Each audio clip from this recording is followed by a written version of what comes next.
이 한강 작가를 친북 소설가다, 무슨 폭동 소설을 써가지고 무슨 상을 받느냐? 이런 얘기를 하고 있어요.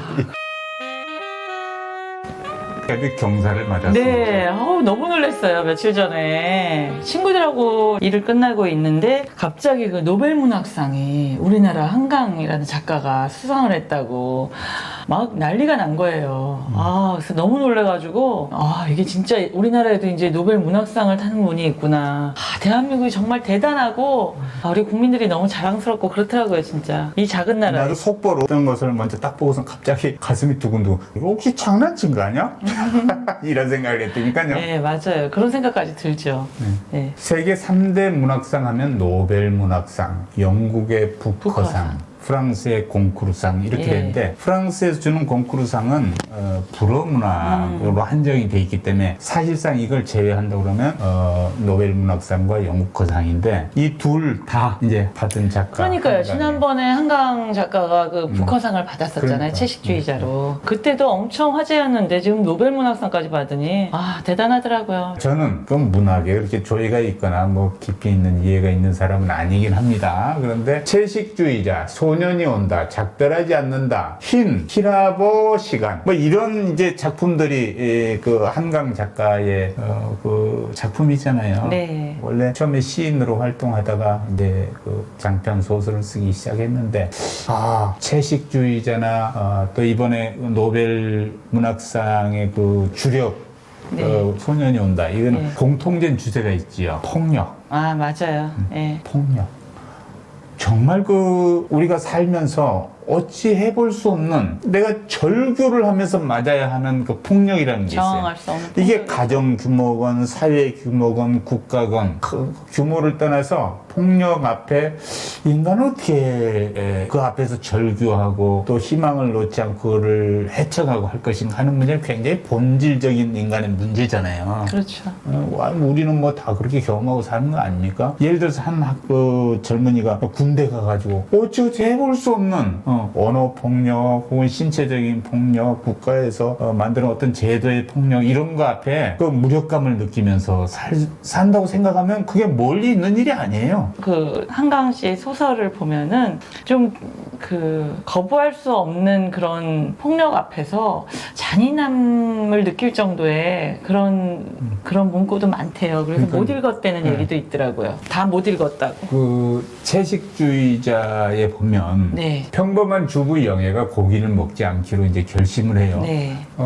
그런데 남편, 아버지, 이 가족의 강압. 맞아요. 고기를 먹이려는 그것도 폭력이거든요. 말이 못하라.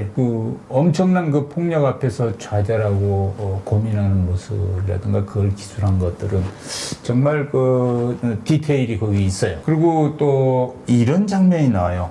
자기 아이를 물었다 그래서 개를 오토바이에 묶어가지고 맞아요. 죽죠. 죽죠. 이런 폭력, 이런 폭력성, 이거 드러내면 이제 부끄럽다고 말하는 사람이 있는데 그게 아니고 실상을 드러내고 또 거기에서 어떻게 사람이 치유받고 희망을 관리해 나가는가 하는 것은 굉장히 중요한 문학의 과제고 소재잖아요. 근데 아무튼 지금 뭐 노벨 문학상을 타서 그러기도 하지만 그 책을 읽다가 못 읽었다는 친구도 있고 이러는데 1위부터 지금 9위까지 뭐 모든 서점에서 지금 베스트셀러가 다 한강 씨의 소설이라 그러고 그렇죠. 한강 씨의 또 아버님도 굉장히 유명하신 작가시잖아요. 그런데 이번에 아무튼 노벨 문학상을 탔을 때는 그 외국어로서의 번역도 한몫을 한 것 같아요. 그 소년이 온다는 15세 소년 동호가 그 광주 민주항쟁 시기에 도청을 지키다가 지키는 소년이 들어갔다가 그래서 이제 죽죠. 이 죽은 자의 영혼이 육체에서 분리되어 자신의 소멸을 목격하게 이제 만드는 이런 설정하에 역사적 트라우마 여기에 맞서고 인간의 취약성을 드러내는 이런 이제 기술에 대해서 노벨상위원회에서는 강력한 시적 산문이다 이렇게 평가를 하더군요. 시적 산문. 시적 산문이다. 이 문장이 시 같기도 하고 산문 같기도 하고. 그렇죠. 잔잔하게 그리는 것이 너무 이제 가슴을 울리고 또 이제 뭐 이 작품은 연작 소설이에요. 네. 이게 연재를 해 나가면서 그때 했는데 그 편집하던 분들 얘기해요. 매일 울었다는 거예요. 최초의 독자잖아요. 작품이 그렇죠. 메일로 오면 예. 그걸 이제 읽어보고. 읽고 약간의 가필 예. 필요한지 여부를 작가하고 통화를 하는데 예. 매일 울었다는 거예요. 그렇게 강렬한 문장을 얼른 뵙기는 굉장히 여리여리하고 부드럽고 목소리도 차분하시고 그런 여성 작가. 예. 참 대단합니다. 진짜 근데 그게 집에서 또 받아온 그런 가정의 분위기도 있을 거예요. 아버지가 워낙 그 아재아재 바라아재를 쓰신 그 한승원 작가님이시고 그런 어떤 가정적인 영향도 있었을 텐데 따님이 오히려 아버지보다 더 강한 그런 소설을 쓰시고 이렇게 주목을 받을 줄이야 누가 알았겠어요. 예. 근데 이번에 또 한강 씨가 작가가 그 노벨상에서 받은 그 상금을 전체 다 그 기부를 하기로 하셨대요. 예, 그래서 참 여러 가지로 대단하신 그렇게 여성적인 분이 굉장히 스케일도 크고 소설을 쓸 때 보면 많은 곳에 그 저항과 폭력과 이런 거를 많이 다뤄주시고 하는 거 보면 한강 작가가 광주 출신이시잖아요. 그러니까 그 어렸을 때의 기억을 가지고 계시는 것 같더라고요. 어렸을 때 그 광주에 대한 기억을 가지고 있으셔서 아마 더 소설이 그 사실적으로 묘사가 되지 않았나 아마 싶어요. 그 정도 9살 나이셨던. 때 예, 광주 저도 그렇게 항쟁을 지금 생각을 하고 있는데 맞았다고 그랬고 또 그 주변에 관련된 분들이 있어서 자라면서 이제 수도 없이 접촉을 했고 맞아요. 등문을 했겠지요. 이 소년이 온다. 이거는 그 사회 속에서 인간의 존엄성이 처절하게 그 이유 없이 죽어가는 모습. 또 거기에 저항하고 절규하는 모습 이런 것들을 이제 직접적으로 생생하게 접하면서 이제 구상이 된 소설이라고 생각이 됩니다.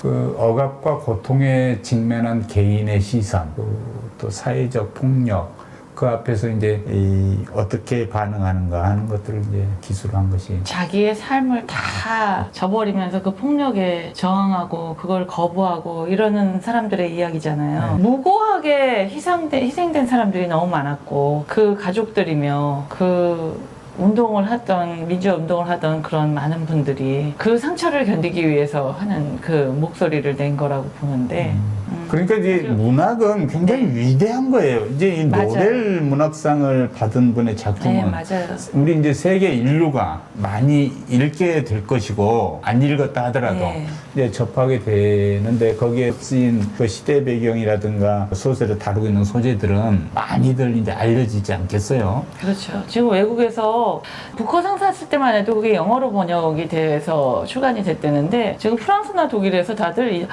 드디어 이 소설을 우리나라 언어로 읽을 수 있겠군 하고 기대들이 크대요. 지금 이 소설들은 거의 40여 개의 언어로 이제 번역돼가지고 세계인이 이제 열독에 들어가게 네, 맞아요. 됩니다. 네. 저도 과거에 뭐 누가 노벨 문학상을 받았다 하면 이제 그런 찾아서. 소설을 찾아서 맞아요. 그런 읽게 소설이 되고 있잖아요. 나중에라도 네. 또 접하게 되면 이 소설 노벨 문학상 받았대 해가지고 더 또 관심을 출간이 갖고 되고. 있게 되는데 이렇게 함으로써 이제 한국의 사회적인 문제, 한국의 의식 이런 것도 많은 사람들이 이해하게 되는 거죠. 그런 측면에서 보면 뭐 한류라고 하는 거 있었잖아요. 네. K-푸드, K-컬처, K-팝. 또 요즘 뭐가 있는지 아세요? K 시니어. 우리나라 시니어들이 정말 아름답고 멋지신 분들도 많고 그래서 요즘 K 시니어란 말도 나오고 있어요. 예. 좋습니다. 하여튼 이렇게 이제 세계의 트렌드를 이끌어가는 동력을 얻게 됐는데, 그렇죠. 이 K 문화 이거는 이 트렌드라고 볼 때 거대한 물줄기가 이제 흐르기 시작합니다. 많은 분들이 이제 후보가 될 것이고 또 그 뒤를 따르지 않을까 이렇게 생각이 되네요. 아시아에서는 전부 여성 작가 받은 거예요. 일본이 그 무라카미 하루키인가 그 1Q84 쓴 그 작가를 그렇게 노벨 문학상을 타기를 바래가지고 그렇게 많은 기대를 하고 로비도 하고 그랬대요. 그런데 결국은 노벨 문학상은 우리나라의 자랑스러운 우리나라의 한강 작가가 수상을 하면서 아주 자랑스러운 대한민국을 작가로서 우뚝 섰죠. 예. 근데 이제 이 암울한 소재를 썼느냐 가지고 얘기하는 분이 있어요. 많죠. 아무런 소지뿐이 아니라 뭐 이념 논쟁도 있고 네. 국가적인 경사인데 지금 뭐 우파에서 왜 그 좌파 쪽 얘기를 쓴 거를 축하를 해주냐 뭐 이런 얘기도 있고 또 뭐 이거는 뭐 역사를 왜곡했다라는 작가도 또 등장을 하고 이제 또 여러 가지 지금 나오고 있는데 이거는 좀 아닌 것 같아요. 저는 이건 어차피 역사적 사건을 바탕으로 하긴 했고 또 뭔가가 각색이 조금 있는 사람에 따라서 느껴질 수도 있지만 이거는 어디까지나 그 작가가 얘기하고자 하는 소설이고 그 문학적인 어쩌면 노력인데 역사의 사실을 바탕으로 한 그냥 문학적 노력인데 이거를 자꾸 비판하고자 하면은 그거는 지금 이 국가적인 진짜 축하할 일에 찬물을 끼얹는 경우가 돼가지고 뭐 중국인이 받았어야 된다 그 사람이 얼마나 훌륭한데 이런 우리나라 사람도 있고 그래서 저는 개인적으로는 그거는 너무 잘못된 생각이라고 보고요. 그리고 이제 또 특별히 우리 시니어들한테도 던져주는 메시지가 있다고 생각합니다. 왜냐하면 이제 우리가 시니어 했을 때는 전통적인 우리가 가치관, 위계적 질서, 권위주의 이런 것과 연계된 이제 연령층이잖아요. 네. 지금 이제 새로운 세대들은 그런 걸 많이 극복하고 글로벌화 되면서 이제 가치관도 많이 바뀌었는데 시니어들이 아직 버리지 못하고 있는 그런 권위적인 가치관이 있다고 하면 여기에도 시사하는 바가 상당히 크다는 생각이에요. 그러니까 그 삶의 억압적 구조가 과거부터 있었어. 그렇죠. 예? 있는데 여기에 대한 저항을 계속 그리고 있잖아요. 말하고 그렇죠. 있잖아요. 그러니까 우리 시니어들도 이제 이런 아주 그 세계적인 소설가를 배출한 나라에서 이제 이런 메시지들을 좀 받아들이고 또 이걸 자랑스럽게 여기는 문화가 좀 정착됐으면 좋겠다 이런 생각이 듭니다. 그럼요. 우리나라의 너무 가부장제 같은 그런 사회 구조가 이게 우리 전체적인 국민의 그 삶에 대해서 영향을 미치는 거를 좀 생각을 해보고 이런 틀에서 좀 벗어나서 우리도 이제는 좀 전 세계적으로 같이 더불어 살 수 있는 그런 좀 자유롭고 좀 혁신적인 생각을 할 수 있는 그런 계기를 좀 제공하지 않나 싶거든요. 네. 시니어분들은 아무래도 우리 정말 중간 연령층보다는 나이가 있으신 분이니까 좀 더 옛날 가부장적인 사회구조에 익숙해지신 분들이 많이 있으실 거예요. 근데 이것도 좀 변화를 좀 추구하셔야 될 것 같아요. 우리가 이제 그 자라고 성장하고 활동하던 시기에는 네. 다소 강압적이고 다소 목표지향적이고 뒤에서 히프를 뻥 차면서도 반드시 목표를 달성하라고 네. 하고 그게 당연한 걸로 여기고 이런 문화가 좀 있었어요. 있는데 이제 그런 시니어분들 얘기 과거 본인들 이제 현장에서 일하던 얘기 서로 나누다 보면 이게 이제 무용담도 되고 그렇죠. 그런 문화가 있거든요. 그런데 이게 매우 권위적이라는 거지. 그렇죠. 그래서 이런 문화에 익숙한 우리들도 이제는 이런 국제 트렌드 또 세계적인 성숙함 이런 데 좀 눈을 뜨고 발맞춰 가야죠. 억압에서 해방될 수 있는 용기 뭐 이런 것들에 대해서 젊은 층에 박수도 보내고 격려도 하고 이래야 되겠다 생각이 들어요. 이제 노벨상을 수상을 하니까 이념 논란이 이제 한쪽에서 일어나고 있어요. 이게 양분을 하는 목적으로 발행이 된 것도 아닌데. 그러니까 이게 한쪽에서는 이 한강 작가의 그 노벨상 수상이 광주 민주화 운동과 같은 역사적 사건을 세계적으로 조명하는 아주 좋은 계기가 되었다라고 이제 얘기하고 그리고 또 역사를 세계에 알리고 아픔을 알림으로써 좀 인류의 그 민주주의에 기여하는 측면이 있다 이렇게 이제 보는 반면 또 한쪽에서는 어떤 얘기를 합니까? 그 보수적인 또 극보수 사람들 중에 그런 사람이 있죠. 역사적인 사실을 왜곡했다 그러고 소년이 온다가 전두환 신군부가 자행한 광주에서의 그 학살을 조명하고 한국의 민주화 운동이 세계사적 의미를 갖는다고 이렇게 그렇게 할 때 바로 보수성향에서 일부 인사들은 한강이 자꾸 왜곡해도. 역사에 좀 안 사실을 좋겠다. 했다 그리고 이제 폴리티컬 커렉트니스라고 있어요. 정치적 올바름. 약자를 보호하기 위해서 또 소수자를 좀 우대하기 위해서 하는 걸 이제 폴리티컬 커렉트니스라고 하는데, 이게 그 노벨상이라는 게 이게 좀 할당제, 이쪽에 좀 배려 이래가지고 온 거지, 뭐 이게 무슨 정말 큰 업적이라고 해서 온 거 아니다라고 표명을 하면서 맞아요. 그렇게 얘기하면서 그렇게 남이 잘 되면 배가 아픈 분들이 있어요. 일부 극우 성향 커뮤니티에서는 이 한강 작가를 친북 소설가다, 무슨 폭동 소설을 써가지고 무슨 상을 받느냐, 이런 얘기를 하고 있어요. 그러니까 왜 그러는지 모르겠어요. 남이 잘 되는 거는 왜 이렇게 같은 국민으로서 좀 생각을 해주시면 안 되나? 대한민국을 위한 같은 국민으로서. 그러니까 문학적으로 온전히 평가받은 게 아니고 뭐 정치적인 정치적 해석, 역사적 사실이 있으니까 어떤 정치적 해석이 다를 수 있어요. 그거는 개개인이 다 똑같을 수는 없잖아요. 그런데 이게 이제 너무 이념 논쟁의 그 장이 돼버리니까 이 좋은 작품을 가지고 이건 좀 안타깝죠. 그래서 저는 우리가 이럴 필요 없는 건데. 저는 그냥 일단은 국가적인 경사로서 얼마나 좋은 일이에요, 정말. 우리 이 대한민국 세계적으로는 정말 작은 나라인데 지금 갈수록 점점 많은 일을 하고 있는 것 같아요. 우리 국민들이 정말 K-팝, 뭐 K-문화, K-컬처, 뭐 K-드라마, 뭐 K-문화 이렇듯이 우리나라의 국민의 위대성이 정말 대단한 것 같아요. 저는 가면 갈수록 우리나라로 요즘에는 들어오는 외국인들은 한국어를 배워서 오지 옛날 같은 거 꿈도 못 꿀 일이거든요. 다들 그냥 너희 나라 영어도 못해? 이럴 사람들이 이제는 다 한국어를 배워와요.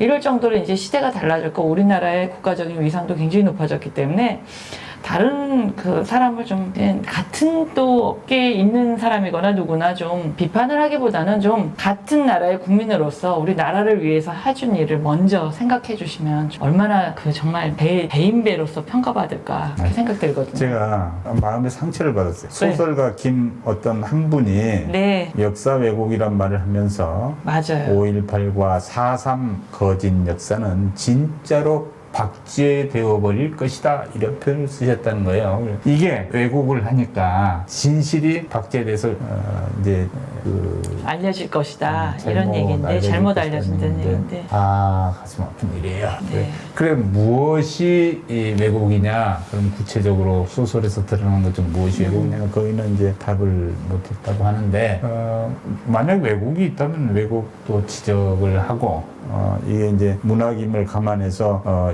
여차여차 되었다 하고서 또 해명도 하면 될 일인데. 그렇죠. 제 말이 이건 문학이고 소설이고 작가의 어떤 개인적인 생각도 들어갈 수 있는 건데 이걸 또 그리고 읽는 사람마다 또 해석도 다를 수 있는 게 문학이잖아요. 그런데 그거를 그렇게 또 수상을 하자마자 그런 비판적인 그 내용을 내놓고 나니까 저도 좀 왜 이렇게 좋은 일에 찬물을 끼얹지 이런 생각이 들더라고요. 과거에 이제 그 김대중 대통령의 그 노벨 평화상 수상 시에도 네. 거의 거품을 물고 그 평의하던 분들이 있었어요. 많은 얘기가 있었죠. 뭐 돈을 뿌려서 뭐 받은 거다 뭐 이런 얘기도 있고 했는데 그것도 어떻게 보면은 정말 역사적으로 엄청난 적이고 우리나라에 또 노벨 평화상을 수상하는 분이 나오는구나 이렇게 얘기가 들었던 때인데 그것도 또 그랬던 것도 저도 기억을 합니다. 예. 하여튼 온 국민이 기뻐하고 축하할 그럼요. 일입니다. 이게 무슨 올림픽의 금메달에 비하겠습니까? 그리고 이 대한민국의 정말 큰 자부심이 이제 된 거지요. 그럼요. 또 물꼬를 텄다는 의미에서는 앞으로 큰 K문화의 이제 세계화, 또 세계에 대한 영향력 확보하는 계기가 된 걸로 정말 기쁘게 생각합니다. 네. 한강 씨의 이 노벨문학상 수상은 정말 우리나라를 훨씬 더 업그레이드 시켜주는데 또 문화도 여러 가지가 있지만 이 문학 쪽에서도 이렇게 받는 거는 처음이어서 또 팝이나 이렇게 대중문화 쪽에서 받는 일이 많았지만 요번에 노벨 문학상은 정말 위상이 저도 좀 남다른 느낌이 들어요. 예. 기쁘죠? 그런데 이념적 갈등은 조금 뒤로 하시고 한 목소리로 좀 축하해 줄 수 있는 그런 마음을 가져주셨으면 좋겠어요. 대한민국 국민으로서. 네. 네. 대한민국 화이팅이라고요. 네, 대한민국은 앞으로도 더 화이팅입니다. 감사합니다. 고맙습니다. 여러분도 화이팅입니다. 고맙습니다.